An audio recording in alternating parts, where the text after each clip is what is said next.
So I'd like to introduce parametric equations with an example. And so parametric equations are basically a system of equations. There's two equations, one equation that defines an x-coordinate, one equation that defines a y-coordinate, and then both of those are dependent on some parameter. Usually we use t as a parameter. T is a good parameter because a lot of these are going to be dependent on time. So we have these two functions, x and y, both functions of t, and t is going to vary anywhere from 0 to 9. And this system right here is going to create a graph. And so what I want to do with this example is figure out what this graph is going to look like. And to do that, I'm going to make a chart. Since my t values are going to go from 0 to 9, I'm going to make a chart with t values ranging from 0 to 9. Since one of our functions is a square root function, I'm going to use perfect squares because that's going to make things a little simpler for us. So one thing you can do with parametric equations, if you're not sure what a graph is going to look like, is to do something like what we're doing here.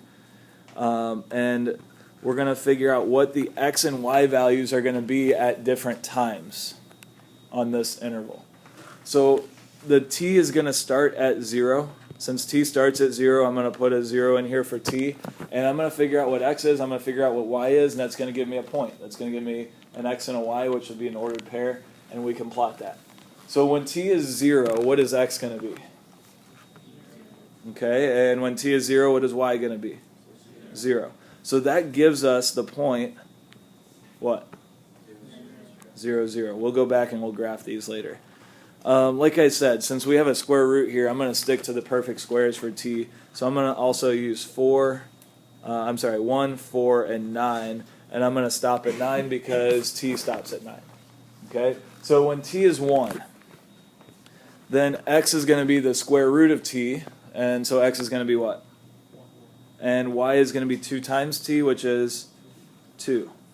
Go ahead and finish the chart. Go ahead and write out your 4 ordered pairs, and then we're going to graph them. In fact, you can go ahead and graph them too if you want.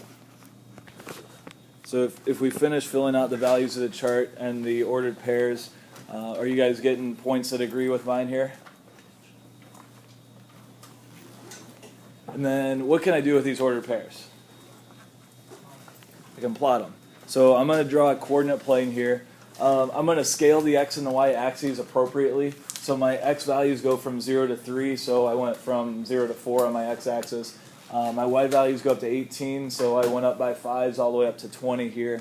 So notice here that the scales are not the same.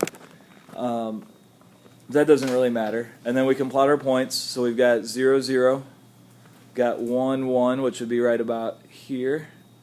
We've got 2, I'm sorry, it should be 1, 2. So that's going to be just a little bit higher.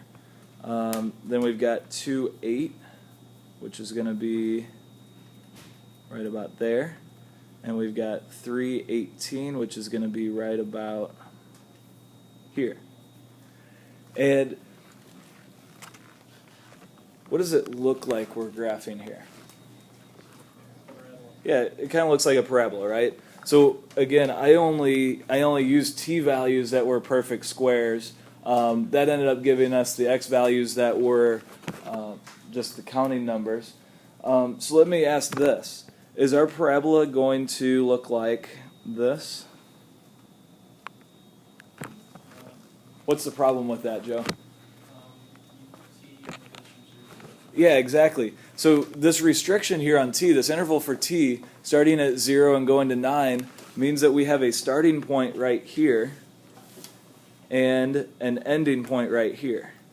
So we're going to start at one of those points and go to the other one, and it stops at those points. So it's kind of like the idea of a line segment, except it's not a line segment, it's a parabola.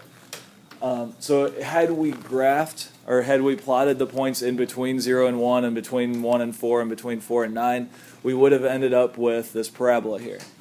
Now we're going to come back to this example, and we're going to look at how we can figure out what the equation of that parabola is in rectangular coordinates, so as a function of x, and we'll do that later.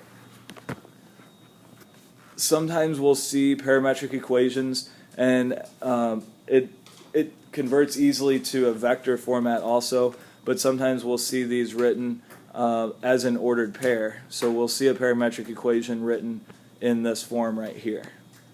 So this right here means the same thing as these two equations here, and then we can say that t ranges from 0 to 9 still on this ordered pair here.